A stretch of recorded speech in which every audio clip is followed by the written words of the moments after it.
Halving के अगले जो 365 दिन होते हैं वो बड़े क्रूशल होते हैं, और उसमें हमेशा बिटकॉइन ने एक नया ऑल टाइम हाई बनाया है। इस बार हार्विंग से पहले ही बना दिया, लेकिन वो उसका ट्रू ऑल टाइम हाई नहीं है। फ्रेश मनी है वो बिटकॉइन में एंटर कर रही है। इससे ये मालूम होता है कि जो अभी फ्यूचर है वो बिटकॉइन का बहुत ज्यादा ब्राइट है। वहां पे जो स्टैंडर्ड चार्टर्ड बैंक है उसने भी प्रिडिक्ट किया है कि अगर ट्रम्प आएगा तो क्रिप्टो के लिए बहुत अच्छा होगा यूएस में। और ट्रम्प के पास तरह तरह के कॉइन्स हैं, मतलब उसकी टोटल नेटवर्थ क्रिप्टो में बहुत अच्छी है, जो पब्लिकली अवेलेबल है इंफॉर्मेशन, क्योंकि सब चीज़ें ऑन चेन है। किसी के बैन कर देने से क्रिप्टो की वैल्यू जीरो नहीं होती, क्योंकि वो कोई कंपनी नहीं है जो बंद हो गई। बाकी जो भी इंटेंट होगी वो अब इलेक्शन के बाद ही पता लगेगी कि किस इंडस्ट्री को गवर्नमेंट कैसे देखना चाहती है। इस वक्त क्रिप्टो मार्केट ना बड़ी इंटरेस्टिंग दौर से गुजर रही है। हमने देखा कि बिटकॉइन ऑल टाइम हाई पे गया, अभी 12 से 14% नीचे आ गया, बट एक्सपर्ट्स का कहना है कि ये अच्छा फेज अभी काफी लंबा चलेगा।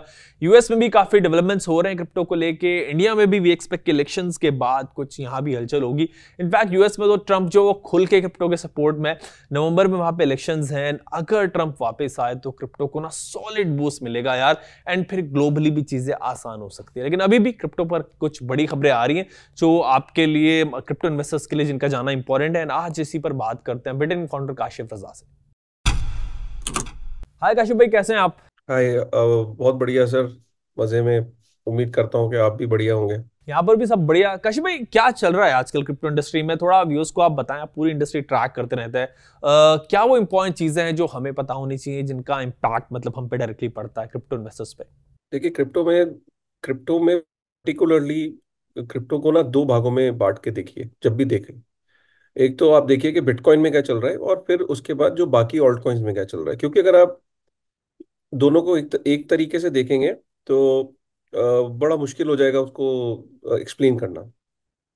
इसको जब अब हम दोनों को अलग अलग तरीके से डिवाइड करते हैं, तो देखा ये जा रहा है कि जो इंस्टीट्यूशंस हैं उनका एक एक्स्ट्रा ऑर्डिनरी इंटरेस्ट देखा जा रहा है अचानक से। इंस्टीट्यूशन का सिर्फ ईटीएफ को छोड़ दीजिए, और भी बहुत सारे इंस्टीट्यूशंस हैं जो अपनी जो वहाँ पे फाइलिंग कर रहे हैं। जैसे कि हमारे यहाँ टैक्स की फाइलिंग होती है, रिटर्न्स फाइल होती हैं, जीएसटी की फाइलिंग होती है, ऐसी वहाँ पे जब क्वार्टरली फाइलिंग हुई इस बार, तो देखा ये गया कि बहुत सारी कंपनीज ने अपने फाइलिंग में ये डिक्लेयर किया कि उनके पास बिटकॉइन के जो ईटीएफ हैं उसमें एक्सपोजर है। तो इसका मतलब ये कि जो हमने जैसा सोचा था कि बिटकॉइन के स्पॉट ईटीएफ के आने के बाद इंस्टीट्यूशंस का बहुत ज़्यादा एंट्री देखी जाएगी, वही प्ले होता हुआ दिख रहा है। और इससे ये पता लगता है कि बिटकॉइन के अंदर तो इंस्टीट्यूशंस का पैसा फ्लो हो रहा है। क्या ये चीज़ बाकी ऑल्ट कॉइन्स में भी हो रही है? नहीं, क्योंकि बाकी ऑल्ट कॉइन्स में कोई रीज़न नहीं है इंस्टीट्यूशंस के पास एंट्री लेने का, क्योंकि एंट्री लेने का कोई पॉइंट होनी चाहिए। अब भी जो ऑल्ट कॉइन्स हैं उनके अंदर रिटेलर ही था, और आज भी रिटेलर है। तो इससे ये पता लग रहा है कि जो फ्रेश मनी है वो बिटकॉइन में एंटर कर रही है, और जो एग्जिस्टिंग मनी है वो ऑल्ट कॉइन्स के अंदर और बिटकॉइन के ऑल्ट कॉइन्स के अंदर वो रोटेट होती रहती है। तो इससे ये मालूम होता है कि जो अभी फ्यूचर है वो बिटकॉइन का बहुत ज़्यादा ब्राइट है। अब आप, क्योंकि बहुत सारे आपके जो ऑडियंस है वो कहेंगे कि ऑल्ट कॉइन्स का क्या है, तो देखिए ऑल्ट कॉइन्स का भी ब्राइट है। जस्ट दैट के आपके पास जो ऑल्ट कॉइन्स हैं, अपने छोटे छोटे ऑल्ट कॉइन्स जो बिना किसी जो रिसर्च के लिए होते हैं लोगों ने, तो जब हम कहते हैं फ्यूचर, तो फ्यूचर में जो टॉप ऑल्ट कॉइन्स हैं जिनको ब्लू चिप्स कह लीजिए ऑल्ट कॉइन्स का, जिनकी मार्केट कैप जो टॉप 10 में है, राइट, जिसमें आपके इथेरियम है, सोलाना है, ये जो जिनके market cap decent market caps है, जिनके ऊपर ट्रैक्शन है, जिनके यूजर्स हैं, जिनके ऊपर डीफाई है, जिनके ऊपर टीवीएल है, वो ऑब्वियसली उनके बहुत अच्छा ब्राइट फ्यूचर है। बाकी ऑल्ट कॉइन्स का कैसे रहेगा, क्या फ्यूचर रहेगा, इसको कहना बहुत ही मुश्किल है। तो जब भी आप इंडस्ट्री को, तो उसको डिवाइड करके देखें। इस वक्त जो बिटकॉइन में हलचल हो रही है वो हलचल ऑल्ट कॉइन्स में देखने को नहीं मिल रही है। काशिफ भाई, यूएस में बड़ी हलचल है क्रिप्टो को लेके, एंड यूएस में हलचल है तो आप मानिएगा ना पूरी दुनिया पे इसका इंपैक्ट पड़ता है।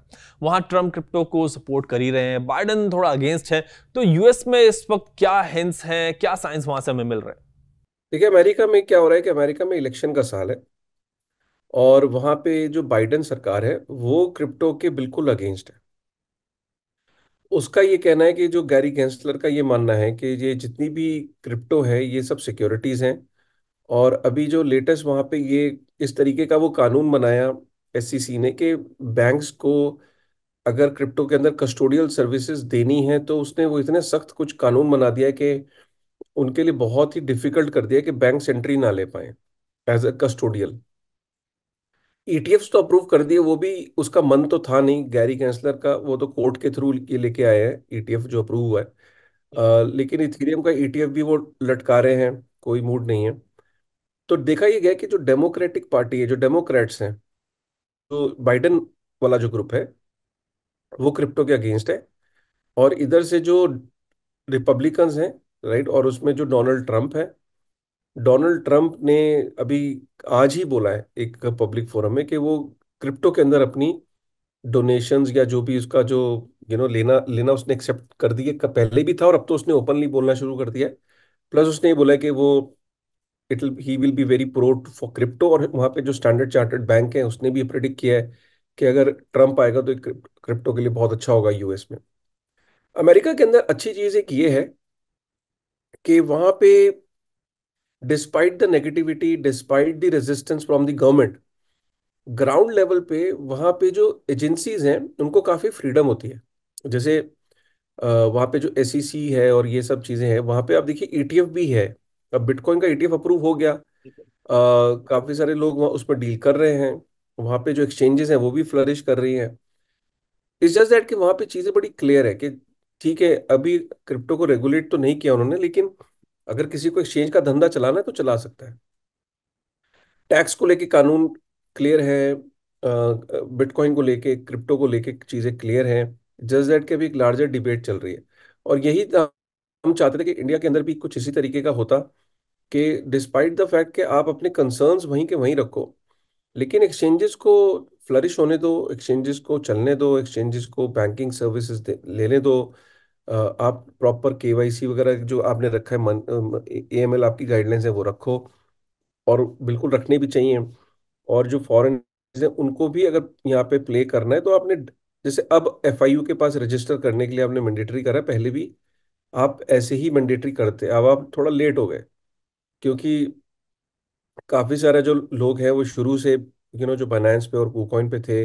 अब आप बायनेंस को, आई डोंट नो इंडिया में कब होगा एफआईयू रजिस्टर, बट सुनने में आ रहा है कि बहुत जल्दी वो भी होने वाला है। सो जो काम आपने पहले किए वो आप कर रहे हैं, वो पहले भी आप कर सकते थे। काशिफ भाई, अगर यूएस में ट्रम्प वापस आ जाते हैं तो क्रिप्टो को उससे कितना फायदा होगा? बिकॉज इवन दो वो सपोर्ट तो कर रहे हैं, बट एज अ प्रेसिडेंट वो क्या करेंगे for crypto ecosystem? Massive massive change आएगा, क्योंकि अगर बाइडन नहीं आता है, ट्रम्प आता है, तो क्रिप्टो इकोसिस्टम तो बहुत फ्लरिश करने वाला है। क्योंकि ट्रम्प की खुद की एनएफटी कलेक्शन है, इमेजिन। और ट्रम्प के पास तरह तरह के कॉइन्स हैं, मतलब उसकी टोटल नेटवर्थ क्रिप्टो में बहुत अच्छी है, जो पब्लिकली अवेलेबल है इंफॉर्मेशन, क्योंकि सब चीज़ें ऑन चेन है। काफ़ी सारे लोग उसे एयर ड्रॉप भी करते रहते हैं। और मतलब डोनाल्ड ट्रम्प ने एनएफटीज को लेके अपनी कलेक्शन को उसने बहुत प्रमोट भी किया। ट्रम्प के पास इथेरियम भी है। तो मुझे ऐसा लगता है कि डोनाल्ड ट्रम्प के राज में क्रिप्टो फ्लरिश करेगा, क्योंकि वो जो एसईसी का जो कमिश्नर है उसको उसी को अपॉइंट करेगा जो प्रो क्रिप्टो हो। काशिफ भाई, एक प्रेसिडेंट के लिए एकदम से किसी नई चीज को, एक नए इकोसिस्टम को अडॉप्ट करना क्या इतना आसान होगा? देखिए, ट्रम्प ट्रम्प गेम को समझ गया है। ट्रम्प ने ये बोला है कि वो क्रिप्टो को कभी भी एज अ लीगल टेंडर नहीं होने देगा, और वो डॉलर की सुप्रीमेसी को कभी खत्म नहीं होने देगा, क्योंकि अमेरिका तब तक ही सुप्रीम लीडर है जब तक डॉलर एग्जिस्टेंस में, डॉलर ही जो है वो यूएस को शक्ति प्रदान करता है।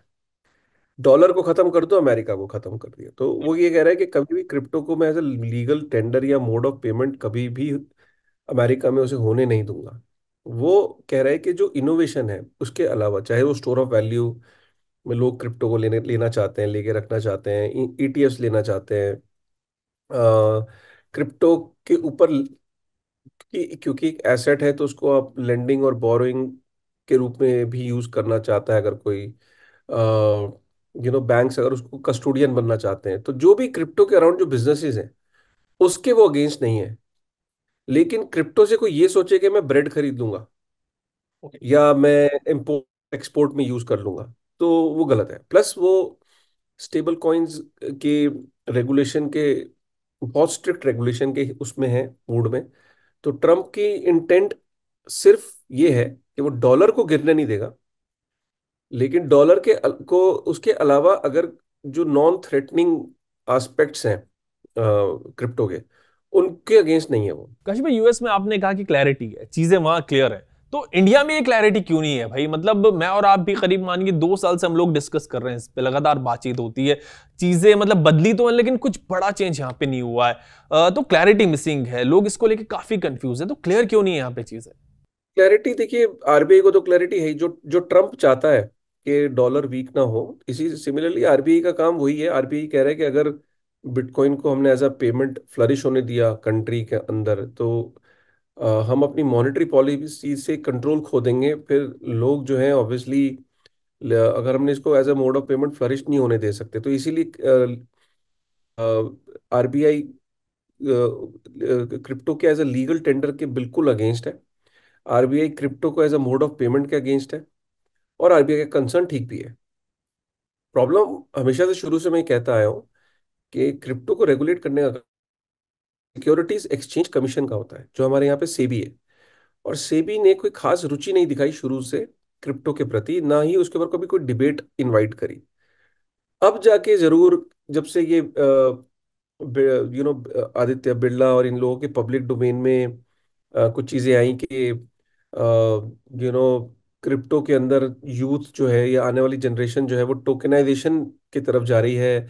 24/7 मार्केट्स रन किया करेंगी, शेयर जो है वो टोकेनाइज हो जाएंगे, आगे चल के सिक्योरिटी सारी टोकेनाइज हो जाएंगी। तो कहीं ना कहीं क्रिप्टो फ्यूचर तो लग रहा है, और इसमें सेबी को आगे आना चाहिए। तो सेबी ने भी अभी पीछे उनकी जो चेयरमैन थी, कुछ ऐसे कमेंट्स दिए हैं जिसमें ऐसा लगता है कि वो टोकेनाइजेशन ऑफ जो फाइनेंशियल एसेट्स है उसको लेके काफी अपबीट दिख रही थी, और उनको दिख रहा था कि फ्यूचर है टोकेनाइजेशन ऑफ एसेट्स। तो देखिए, आपको ना जो आपने बात बोली, इन एजेंसीज को फ्री हैंड देना पड़ेगा आपको। जैसे जैसे एसईसी के पास फ्री हैंड है, वो सीधा प्रेसिडेंट को रिपोर्ट करते हैं, और जो उनको एक्शन लेना होता है वो एक्शन लेते हैं। एसईसी ऐसी सिमिलरली सेबी के पास एक उसको पूरा एक फ्रीडम मिलनी चाहिए कि आप क्रिप्टो के लिए एक फ्रेमवर्क बनाइए। कैसे दुनिया में, जितनी भी दुनिया भर में एसईसी इसको रेगुलेट कर रहा है, कैसे इसको ट्रीट कर रहा है, वैसे आप भी एक फ्रेमवर्क बना के सबमिट करिए। अभी तक जो भी हमारे देश में क्रिप्टो के लिए जो बात करता है वो आरबीआई करता है, और आरबीआई को सिर्फ एक ही चीज पता है कि भाई as a mode of payment use नहीं होना चाहिए। करेंसी इशू करने का राइट सिर्फ आरबीआई के पास होना चाहिए, और वो बिल्कुल ठीक कह रहा है। अगर करेंसी हर बंदा अपने घर में छापने लग गया, तो आप समझो ना, फिर मतलब ये करेंसी की फिर वैल्यू क्या रहेगी। तो आरबीआई अपने इस बात पे ठीक कह रहा है कि कि देश की मॉनेटरी पॉलिसी का जो राइट है, उसको चलाने का जो राइट है, वो आरबीआई के पास है। आरबीआई के कंसर्न्स ठीक है, लेकिन क्रिप्टो का यूज सिर्फ पेमेंट के लिए नहीं होता है, उसके और भी बहुत सारे यूज केस हैं जिसको सेबी को देखना चाहिए। कशिश भाई, आपने इतने चैलेंजेस गिनाए अभी, तो क्रिप्टो इंडस्ट्री जो फेस कर रही है, तो एक बात व्यूअर्स के लिए मैं आपसे पूछना चाहूंगा कि आप लोग इतना बुलिश क्यों है फिर क्रिप्टो मार्केट को लेके? लोग ये कह सकते हैं कि भाई बिकॉज आप क्रिप्टो इकोसिस्टम में हैं, आप तो इसलिए इसकी तारीफ करेंगे, उसके बारे में पॉजिटिव बोलेंगे ही ताकि हवा बनी रहे, तो इसको आप कैसे रिस्पॉन्ड करेंगे? देखिए, ये तो वही वाली बात हो गई कि भाई अगर आपको इंडस्ट्री में कुछ चंद लोग हैं जिनको चीज समझ में आ रही है, और वो उस बारे में बात कर रहे हैं, राइट। और जो लोग अभी बात नहीं कर रहे हैं, बस यही समझिए कि उनको समझ में नहीं आ रहा है अभी, उनको उसका पोटेंशियल रियलाइज नहीं हो रहा है। बट जब से शुरू में स्टार्ट हुई थी सारी चीजें, तो 2008 में सतोशी नाकामोटो को खुद ही माइन करने पड़ते थे ब्लॉक्स। कोई भी दूसरा आदमी नहीं था जो जिन्होंने उसके उनके वाइट पेपर में यकीन दिलाया हो। कुछ महीने बाद जाके हॉल फिने ने यकीन दिखाया, और फिर उन्होंने हॉल फिने को भेजे बिटकॉइन और टेस्ट करके देखा, देखो तुम्हारे अकाउंट में आए कि नहीं है। तो उन्होंने देखा, हाँ मेरे अकाउंट में आ गए, इसका मतलब ये काम कर रहा है, डिसेंट्रलाइज नेटवर्क काम कर रहा है। तो उन दो लोगों से आज की डेट में इंडस्ट्री 431 मिलियन हो गई है। तो पहले दो लोग बात करते थे, आज 431 मिलियन क्रिप्टो होल्डर्स हैं। और अमेरिका की टोटल एडल्ट पॉपुलेशन का 15% लोगों के पास क्रिप्टो है। तो ये दो लोगों से आज 431 मिलियन, और कल को यही 1 बिलियन, 2 बिलियन लोग होंगे जो बातें कर रहे होंगे, तब आप कहोगे कि यार अब तो पूरी दुनिया बात कर रही है। तो शुरुआत ऐसी ही होती है किसी भी इंडस्ट्री की। और उसके बारे में लोग पहले जब बात नहीं करते हैं, फिर धीरे धीरे बात करने लगते हैं, और फिर वो चीज सभी बात कर रहे होते हैं। जो लोग शुरू में बात कर रहे होते हैं, ऑब्वियसली वो फायदे में रहते हैं। काशी भाई, एक प्रॉब्लम यहाँ पे ये है कि इंडस्ट्री को लेके यहाँ पे ना काफी ट्रस्ट इश्यूज हैं। आप भी कहते हो कि बिटकॉइन सिर्फ एक कोड है, तो एक कोड जो एक सिर्फ एक कोड है, जस्ट अ कोड है, उस पे लोग कैसे भरोसा करें? हाँ, ये बात भी बिल्कुल ठीक है। आदमी गूगल पे भी तो भरोसा करके एग्जाम देने चला जाता है। ठीक है, तो आदमी ये क्यों नहीं कहता कि वो अपने टीचर को जाके पूछे ना, वो कहता नहीं गूगल पे देखा मैंने। ठीक है, आजकल आदमी सीरी को बोलता है कि, उसको बोलता है कि रिजल्ट मेरे को ये बता दे, तो सीरी बता देता है। गूगल पे आप कमांड डालते हो वो आता है, और आने वाला टाइम यही हो गया है। आज आप चैट जीपीटी में कमांड डालते हो, जो रिजल्ट वो देता है आप उसी को सच मान लेते हो। सो मैं ये नहीं कह रहा हूँ कि आप सच मानिए। बेसिकली कोड का मतलब ये है कि एक ओपन सोर्स कोड का मतलब ये होता है कि जो कमांड, जो उस सॉफ्टवेयर के अंदर कमांड दी गई है, वो ओपन है और वो रीडेबल है। वो कोई ऐसी भाषा नहीं है जो आप समझ नहीं सकते। अगर आप देखोगे थोड़ी सी भी, आपको अगर ओपन सोर्स कोड का मतलब ये कि आप उस कोड को अगर देखेंगे, तो आप उस कोड को अंदर इंस्ट्रक्शंस को देख सकते हैं। उसके अंदर अगर 21 मिलियन बिटकॉइन लिखे हैं, तो आप पढ़ सकते हो कि कितने एग्जिस्टेंस में रहेंगे, कैसे वो ब्लॉक्स आएंगे, कैसे वो माइन होंगे। तो ये जो कोड है ये ओपन है, और इस कोड के अंदर चेंजेस नहीं किए जा सकते। राइट। तो जब कोड ओपन है और कोड के अंदर आप कॉपी करके दूसरा बिटकॉइन बनाने की कोशिश जरूर कर सकते हो, लेकिन जो कोर है कोड का, उसके अंदर आप चेंजेस अगर करते हो तो आप एक दूसरे कॉपी बना लोगे बिटकॉइन की। लेकिन आप ओरिजिनल बिटकॉइन के अंदर चेंज नहीं कर सकते, बिकॉज इसके अंदर चेंज करने के लिए कंसेंसस मैकेनिज्म है। उसमें आपको कंसेंसस में आपको जो ज्यादातर 51% लोग हैं उनको अग्री करना पड़ेगा कि ठीक है जी इसमें चेंजेस करते हैं, तब जाके ये चेंजेस होते हैं। आपकी जो 51% नोड्स हैं उनको अग्री करना पड़ेगा, तो जाके ये इसमें आप कुछ चेंजेस कर सकते हो, और जो कि इम्पॉसिबल होता है। क्योंकि चेंज करते ही कोड के अंदर, जिन लोगों के पास ऑलरेडी बिटकॉइन है उनकी वैल्यू ड्रास्टिकली गिर जाती, तो सबकी स्किन इन द गेम है। एग्जैक्टली। जैसे सीधी सी बात है, अगर कोई ये बोलता है कि यार 21 मिलियन बिटकॉइन को 42 मिलियन कर देते हैं, तो 42 बिलियन का मतलब तो यही था ना, सप्लाई बढ़ाते हैं। तो अब जिस जो ये प्रपोज कर रहा है उसके पास भी तो बिटकॉइन है, बिल्कुल। तो सबसे पहले तो उसी की वैल्यू गिर जाएगी। इसीलिए ये, इसमें सबकी स्किन इन द गेम है। इसीलिए सब लोग फेयर चलते हैं, क्योंकि ये इसमें अनफेयर चलने पे खुद ही का नुकसान है। कश्मीर में बिटकॉइन की बात आई तो अभी हमने देखा कि ऑल टाइम हाई गया बिटकॉइन, बट एक्सपर्ट्स अभी भी कह रहे हैं कि भाई अभी तो बुल रन शुरू ही हुआ है, we are in for some great time. So आप मतलब कैसे देख रहे हो मार्केट को आने वाले दिनों में? कि बिटकॉइन हाविंग के बाद सीधी सी बात है, अगर आज तेल आधा रह जाए सप्लाई में, आपको ये पता लग जाए कि 4 साल बाद, साइंटिस्ट ने ये बोल दिया है विद प्रूफ कि तेल बचा नहीं है दुनिया में, और 4 साल बाद इसकी सप्लाई आधी होने वाली है। तो लोग आज ही मतलब लिटरली तेल को स्टोर करने गए। यार तेल, भाई तेल के दाम कहाँ चले जाएंगे। अभी रात में न्यूज़ फ्लैश कर दे जी जी बिजनेस पे कि जी ऐसे ऐसे ही हो गया जी। ठीक है। और आपको ये पता लग जाए कि यार जो सोना है वो भी यार सप्लाई में आधा रह जाएगा 4 साल बाद। कोई भी कमोडिटी हो उसकी अगर ये श्योरिटी हो जाए कि भाई इसकी सप्लाई आधी होने वाली है, तो उसकी डिमांड तो बढ़ रही है, सप्लाई आधी हो रही है, तो उसके ऑब्वियसली उसके प्राइस पे उसका इम्पैक्ट पड़ेगा। तो बिटकॉइन की हाविंग भी एक ऐसे ही मैकेनिज्म है जिसमें हर 4 साल बाद उसकी जो फ्रेश सप्लाई है वो आधी रह जाती है। तो यही कारण है कि इसके ऊपर प्राइस का इम्पैक्ट देखा जाएगा, और दिख भी रहा है। हाविंग के जस्ट बाद नहीं होता है। हाविंग के अगले जो 365 दिन होते हैं वो बड़े क्रूशल होते हैं, और उसमें हमेशा बिटकॉइन ने एक नया ऑल टाइम हाई बनाया है। इस बार हाविंग से पहले ही बना दिया, लेकिन वो उसका ट्रू ऑल टाइम हाई नहीं है। हमने ये देखा कि हमेशा एक एक्सपोनेंशियल ग्रोथ आती है प्राइसिंग में। इस बार की हाविंग इसलिए भी डिफरेंट है क्योंकि इस बार इंस्टीट्यूशनल डिमांड बहुत ज़्यादा है, और सप्लाई जो है वो 450 बिटकॉइन आएंगे पर डे, और डिमांड जो है वो 8-8 10-10 हज़ार बिटकॉइन की है पर डे। तो अल्टीमेटली लोग कहाँ जाएंगे, ओटीसी डेस्क पे जाएंगे। ओटीसी डेस्क पे एग्जॉस्ट हो जाता है बिटकॉइन, तो फिर वो एक्सचेंजेस पे उसका इम्पैक्ट होता है। माइनर से डायरेक्ट भी खरीदने की कोशिश करते हैं कंपनीज। अल्टीमेटली डिमांड इतनी ज्यादा है कि वो मार्केट में इतनी सप्लाई है नहीं, जो होल्डर है वो बेचना नहीं चाहता। राइट, वो लेके बैठा हुआ है। सो कोई भी किसी भी बच्चे से भी आप बोलेंगे कि एक ऐसी एसेट क्लास जो सप्लाई में आधी रह जाती है, फ्रेश सप्लाई में, और डिमांड उसकी एक्सपोनेंशियल है, तो आप देखोगे कि उसका प्राइस पे 100% इम्पैक्ट आना ही आना है। फाइन कशिश भाई, जो बिटकॉइन को लॉन्ग टर्म से होल्ड किए हुए हैं लोग, लॉन्ग टर्म तो चलें छोड़े, मतलब अगले 4-5 साल की हम बात करें, बिटकॉइन को तो कहां देख रहे हैं आप 4-5 साल में? Not a financial advice but as an idea. देखिए, वैसे तो किसी भी तरीके की फाइनेंशियल एडवाइस मैं देता नहीं हूँ, ना ही कोई इस तरह की प्रोडिक्शन देनी भी चाहिए।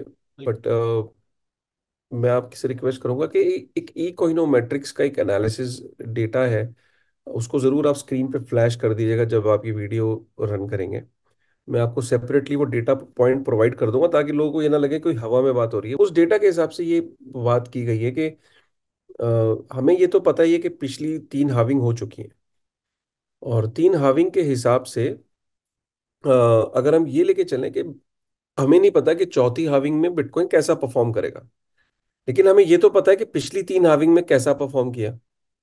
तो हम सिर्फ इतना करें कि अभी की प्रिडिक्शन को पिछली 3 हाविंग के बेसिस पे देखते हैं कि अगर पहली हाविंग की तरह बिटकॉइन अगर परफॉर्म करे तो क्या होगा, दूसरी की दूसरी की तरह अगर चला बिटकॉइन, दूसरी हाविंग की तरह चला तो कितना होगा, और तीसरी हाविंग की तरह चला तो कितना होगा। तो मैं तीनों के रेट तो नहीं बता रहा, लेकिन तीनों का जो एवरेज आया, राइट, तो वो ये प्रिडिक्ट करता है कि 2028 के अंदर bitcoin will be close to 5,500,000, मतलब 5 लाख US डॉलर के आसपास। ये तो है एवरेज। और जो बाकी जो हाविंग के जो प्रिडिक्शंस हैं, वो 2028 में वो कोई 1 मिलियन भी है, 1.45 मिलियन, 3 मिलियन भी है। ऐसी ऐसी प्रिडिक्शंस भी है, बट मैं सबसे कंजर्वेटिव तीनों का एवरेज अगर पकड़ूं तो 2028 में it should be close to 5 lakh US dollar. Okay Kashif भाई, एक बड़ा इंपॉर्टेंट क्वेश्चन है यहाँ पे क्रिप्टो इन्वेस्टर्स की तरफ से, जो लोग क्रिप्टो में धीरे धीरे करके इन्वेस्ट करते हैं, कर रहे हैं, एसआईपी फॉर्म में करते हैं, पिछले 3-4 साल से कर रहे हैं, देर एक्सपेक्टिंग कि भाई उनका पोर्टफोलियो लॉन्ग टर्म में ग्रो हो जाएगा। उनका कंसर्न ये है कि भाई अभी तो हम पैसे पैसे धीरे धीरे करके इन्वेस्ट कर रहे हैं, अच्छा अमाउंट हो गया पोर्टफोलियो में, तो अगर कल को ऐसा हो कि क्रिप्टो बैन हो जाए, गवर्नमेंट बंद कर दे क्रिप्टो को, तो फिर इस अमाउंट का, इस पोर्टफोलियो का, क्रिप्टो का क्या होगा? इसको कैसे कैश करेंगे लोग, ये आप बताओ। देखिए, क्रिप्टो आप जनरली एक्सचेंज पे ही लेते हो, तो अगर क्रिप्टो को किसी एक पर्टिकुलर सरकार के बैन करने से बैन नहीं होता है। सबसे पहले तो इस चीज को दिमाग से निकाल दीजिए कि क्रिप्टो डिसेंट्रलाइज है। क्रिप्टो का मतलब ही यही है कि उसको किसी एक जुरिस्डिक्शन में बैन हो जाने से बैन नहीं होता है। एक तो सिंपल सी बात है कि एक्सचेंज पे उसका प्राइस, जो INR का पेयर है प्रोबेबली, वहां वो जरूर क्रैश करेगा, लेकिन ग्लोबली उस क्रिप्टो का उसका वैल्यू खत्म नहीं होता है। राइट, तो सपोज करिए कि आपके पास कोई पर्टिकुलर कॉइन है और उसको किसी देश में बैन कर दिया, तो वो उस देश में INR पेयर के अंदर वो ट्रेड नहीं कर सकते आप, राइट। लेकिन वो उस क्रिप्टो की वैल्यू ग्लोबली तो एग्जिस्ट करती है ना। तो ज्यादा से ज्यादा आपकी एक्सचेंज आपको यही बोल सकती है कि भाई इसको बेच दीजिए, राइट राइट। तो उस टाइम जरूर, सपोज किसी देश के अंदर क्रिप्टो बिल्कुल बैन हो रहा है, तो हाँ, उस वहां पे प्राइस जरूर क्रैश करेगा उस एक्सचेंज पे। लेकिन अगर आपको वो ऑप्शन देती है कि आप विड्रॉ कर लीजिए, किसी और एक्सचेंज पे ले जाइए, तो फिर आप विड्रॉ करते हो तो आपकी वैल्यू नहीं गिरी, क्योंकि उसकी वैल्यू ग्लोबल मार्केट में तो है ही। सो ये बड़ा इंपॉर्टेंट है समझना कि किसी के बैन कर देने से क्रिप्टो की वैल्यू जीरो नहीं होती, क्योंकि वो कोई कंपनी नहीं है जो बंद हो गई, क्योंकि वो तो एक प्रोजेक्ट के अंदर यूटिलिटी टोकन है जो एग्जिस्ट करता है और वो चलता रहेगा। कश भाई, क्या इतना आसान है किसी भी एक्सचेंज ऐप से क्रिप्टो विड्रॉ करना? इन केस किसी कंट्री में क्रिप्टो बैन हो जाता है, तो क्या क्रिप्टो को विड्रॉ करके उसे कैश किया जा सकता है, just to save that money? देखिए, वो एक्सचेंज टू एक्सचेंज वो करता है। कुछ एक्सचेंजेस विड्रॉल देती हैं, कुछ एक्सचेंज विड्रॉल नहीं देती हैं। जो एक्सचेंजेस विड्रॉल देती हैं, फिर वो आपसे वाइट लिस्ट करवाती हैं कि वो आप ही का एड्रेस है, राइट, जहां आप भेज रहे हो। ठीक है, ताकि कल को कोई जांच एजेंसी पूछे उनसे, तो वो बता सकते हैं कि हाँ, इस यूजर ने यहाँ भेजा था, अब आप यूजर का ये KYC है। तो जनरली कुछ एक्सचेंजेस आपका पूरा KYC करने के बाद अलाउ कर देती हैं, और कुछ एक्सचेंजेस नहीं करती हैं। अब तो जनरली कर देती हैं, अब तो जितनी एक्सचेंजेस हैं उन्होंने अलाउ कर दिया विड्रॉल। तो कभी भी ऐसी कोई स्थिति आएगी कि क्रिप्टो बैन हो रहा है किसी पर्टिकुलर देश में, तो मुझे लगता है वहां पे विड्रॉल का भी ऑप्शन होगा और सेल का भी ऑप्शन होगा। सेल वाला ऑप्शन इसलिए कारगर नहीं होगा क्योंकि सेल में बहुत सारे लोग सेल करना चाह रहे होंगे, तो मार्केट में उस पर्टिकुलर देश में उस क्रिप्टो का INR पेयर में, या सपोज करिए उस पर्टिकुलर लोकल करेंसी में फॉल कर जाएगा। लेकिन विड्रॉल अगर होगा तो वो कहीं पे भी इंटरनेशनल एक्सचेंज पे ले जाके बेच पाएंगे, या अपने वॉलेट पे रखे रहेंगे, और सही टाइम का इंतजार करेंगे, जब रेगुलेशन आ जाए तो भी बेच सकते हैं। तो दो तीन ऑप्शन रहती है। लेकिन ज्यादातर लोग पैनिक में कम दाम पे बेच देते हैं, और ये हमने पहले देखा है कि एक बारी जब आरबीआई का बैन आया था, मुझे याद है, तब लोगों ने बिटकॉइन को बहुत लॉस में बेच के निकल गए थे। काशी भाई, लोग इसलिए भी अभी क्रिप्टो नहीं बेच रहे हैं, थिंकिंग कि भाई इकट्ठा कर लें एक साथ, एंड क्या पता आगे जाके कल को टैक्स कम हो जाए, 30% जो टैक्स है। तो क्या कुछ लगता है ऐसा साइन है कि आगे जाके इंडिया में क्रिप्टो टैक्स जो है कभी कम हो सकता है? ऐसा इलेक्शन के बाद ही पता लगेगा। अभी तो लगता नहीं है। अब जो, क्योंकि इंटेंट तो नहीं लग रही है। बाकी जो भी इंटेंट होगी वो अब इलेक्शन के बाद ही पता लगेगी कि किस इंडस्ट्री को गवर्नमेंट कैसे देखना चाहती है, रखना चाहती है, फ्लरिश करना चाहती है, नहीं करना चाहती है। Only time will tell. But इतना जरूर है, 100% ये गारंटी है कि जिस हिसाब से यूएस के अंदर बढ़ रहा है क्रिप्टो, और उनकी इकोनॉमी में कितना मेजर रोल प्ले कर रहा है, और भी कई देशों में क्रिप्टो जिस हिसाब से एक्सपोनेंशियली ग्रो कर रहा है, इसे इग्नोर करना बहुत मुश्किल है। जैसे कि ईटीएफ्स को ही पकड़ लीजिए, स्टेबल कॉइन्स को पकड़ लीजिए। स्टेबल कॉइन आज की डेट में इतना लुक्रेटिव बिजनेस है कि कल को आप देखोगे कि जो इंडिया के भी बड़े कॉरपोरेट हाउसेज हैं, वो इस पे नजर बनाए रखे हैं कि स्टेबल कॉइन कितना बड़ा बिजनेस और कितना बढ़िया बिजनेस है, कि टेदर जैसी कंपनियां और सर्कल जैसी कंपनियां क्वार्टर का 1.5-2 बिलियन डॉलर प्रॉफिट बना रही हैं। इतना लुक्रेटिव बिजनेस है, रिस्क फ्री बिजनेस है। सोचिए कि मतलब आपने पैसे दिए, बदले में आपको स्टेबल कॉइन इशू हो गया, और आपके पैसे को उन्होंने इन्वेस्ट कर दिया। सिंपल धंधा है। इसको यहाँ पे भी आईएनआर बैक्ड स्टेबल कॉइन के लिए जरूर लॉबी करेंगे इंडस्ट्रियलिस्ट। और आपको 2024 में हो सकता है ये दिखे कि आईएनआर बैक्ड स्टेबल कॉइन देखने को मिले।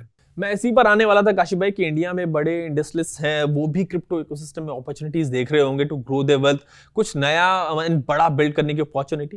डेफिनेटली पूरी दुनिया में जो भी नई टेक्नोलॉजीज हैं वो डिस्कस होती हैं। इसको सिर्फ ऑब्वियसली आरबीआई खुश नहीं होगा। आरबीआई का कंसर्न उन्होंने इस तरीके से मीट आउट किया होगा कि हम डॉलर बैक्ड स्टेबल कॉइन की बात नहीं कर रहे हैं, हम आईएनआर बैक्ड स्टेबल कॉइन की बात कर रहे हो, जिसमें आरबीआई डेफिनेटली इंटरेस्टेड हो गया होगा। आरबीआई के सामने प्रपोजल अभी तक कई कॉर्पोरेट हाउसेज ने दे भी दिया होगा कि हमें स्टेबल कॉइन करने दो। अब अगर स्टेबल कॉइन इशू करने को अलाउ कर दिया गवर्नमेंट ने, और वो इथेरियम के ऊपर इशू होगा। अब इथेरियम के ऊपर अगर स्टेबल कॉइन इशू होगा, तो आपने इथेरियम को भी एक्सेप्ट कर लिया, तो फिर उसके बाद फिर आपको रेगुलेशन लानी पड़ेगी पब्लिक ब्लॉकचेन्स के लिए। और फिर पब्लिक ब्लॉकचेन्स को एक बार आपने अलाउ कर दिया, और उसके ऊपर इनोवेशन आपने अलाउ कर दी, तो फिर हो गया। फिर जो जिसका इंतजार है। लेकिन इन सब कामों में देरी बहुत ज्यादा हो रही है। मेरे हिसाब से ये इलेक्शंस के बाद ही अब पता लगेगी पिक्चर।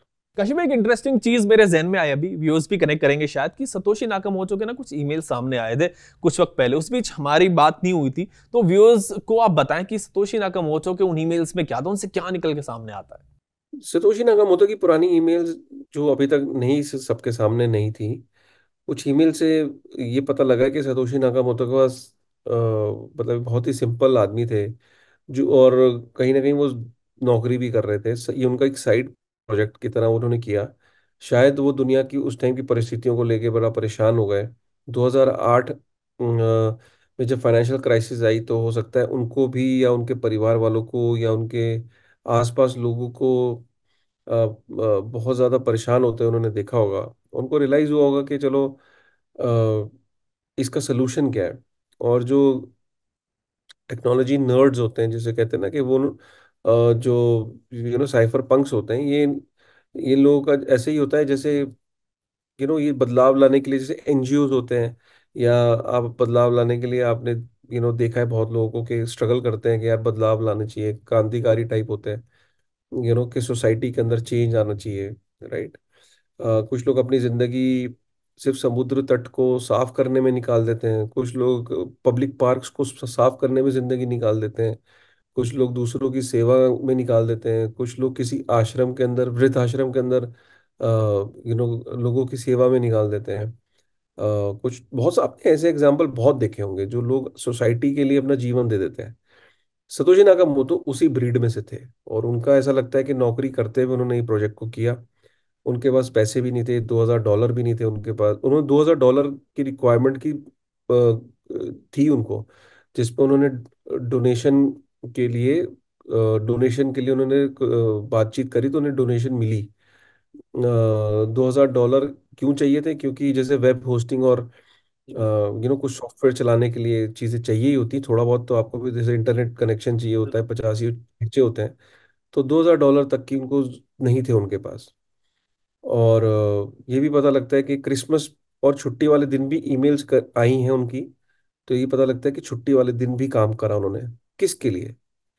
उन्होंने ना तो अपने परिवार वाले को एक बिटकॉइन दिया, ना ही अपने परिवार वाले को सीईओ लगाया। तो उनके इस तरीके से ये पता लगता है कि उन्होंने, उनके जो सैक्रिफाइसेस हैं वो सोसाइटी के लिए याद किए जाएंगे। और जब भी इतिहास लिखा जाएगा और जब उसमें ये देखा जाएगा कि किन किन शख्स के जो कंट्रीब्यूशंस को इवेल्युएट किया जाएगा, तो सतोशी नाकामोटो का नाम भी टॉप पे रहेगा।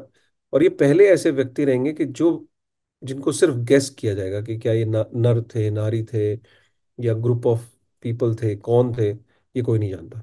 ओके, थैंक्स काशिफ भाई हमसे बात करने के लिए। एंड हम अब पहले की तरह कंटिन्यू करते रहेंगे आपसे बातचीत। एंड जितने भी अपडेट्स क्रिप्टो वर्ल्ड से आएंगे वो लेकर आते रहेंगे व्यूअर्स के लिए। एंड व्यूअर्स से आई वुड से कि भाई अगर आपके पास कोई भी क्वेश्चन हो क्रिप्टो से रिलेटेड, कोई भी प्रॉब्लम आप फेस कर रहे हो, तो कमेंट सेक्शन में आप लिखना, पूछना। एंड फिर नेक्स्ट टाइम काशिफ भाई से उस पर बात करेंगे। आज के लिए इतना ही। Keep watching switch for crypto related updates.